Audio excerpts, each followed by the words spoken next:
আমাদের সাপ্লাই বিভাগের কর্মকর্তাগণ ration card নেওয়ার জন্য যারা আজকে হিতাধিকারী হিসাবে এখানে উপস্থিত আছেন,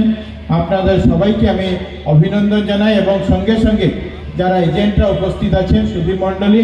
নির্বাচিত প্রতিনিধিরা, সবার প্রতি আমার শ্রদ্ধা নমস্কার জানাচ্ছি।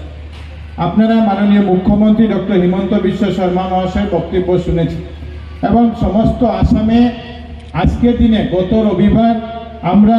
আসামের প্রায় 49টি বিধানসভাতে এই রেশন কার্ড বন্টনের প্রথম পর্যায়ের যে কার্যক্রম, সেই কার্যক্রম আমরা করেছি এবং সেই কার্যক্রমে আমরা প্রায় 7 লক্ষ বেনিফিশিয়ারিদের হাতে আমরা রেশন কার্ড তুলে দিয়েছি। আজকে দ্বিতীয় পর্যায়ের যে কার্যক্রম, এই দ্বিতীয় পর্যায়ের কার্যক্রম আমাদের আসামের প্রায় 36টা বিধানসভাতে 5 লক্ষের অধিক বেনিফিশিয়ারিদের আমরা আজকের এই অনুষ্ঠানের মাধ্যমে রেশন কার্ডের সঙ্গে সংযুক্ত করব। আপনারা মুখ্যমন্ত্রী মহাশয়ের বক্তব্য শুনেছেন যে রেশন কার্ড আমরা কিভাবে দেওয়া হয়েছে। আমরা যখন 2013 সালে যে NFSA অ্যাক্ট যেটা ছিল, এই অ্যাক্টের পরে আমাদের আসামে 2,51,00,000 লোককে হিতাধিকারীকে আমরা রেশন কার্ড দিতে পারবো বলে কেন্দ্র সরকার তরফ থেকে আমাদেরকে নির্দেশ দেওয়া ছিল।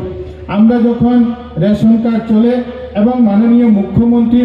মুখ্যমন্ত্রী হওয়ার পর ডক্টর হিমন্ত বিশ্ব শর্মার নেতৃত্বে সরকার যখন আসে, সরকার জনগণের কাছে আপিল করেছিল যে যাদের প্রয়োজন নেই, যারা এই ক্যাটাগরির উপরে আসাম ক্যাবিনেট সিদ্ধান্ত গ্রহণ করে যে আমরা নতুন রেশন কার্ড দেবো। এবং এবছর আমরা দেখেছি যে এবছর যখন আমাদের জানুয়ারি মাসে সমস্ত আসামে, আমাদের এই বিধানসভা সহ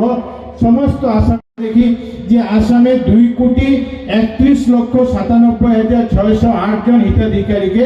আমরা রেশন কার্ড দিতে পেরেছি। এবং যেহেতু আমাদের টার্গেট 2,91,89,775 জন ছিল,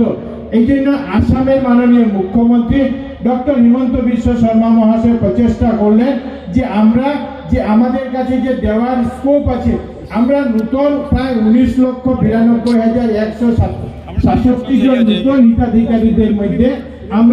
হিতাধিকারীকে আমরা অন্তর্ভুক্ত করব এবং তাদেরকে আমরা রেশন কার্ডের আওতায় আমরা নিয়ে আসি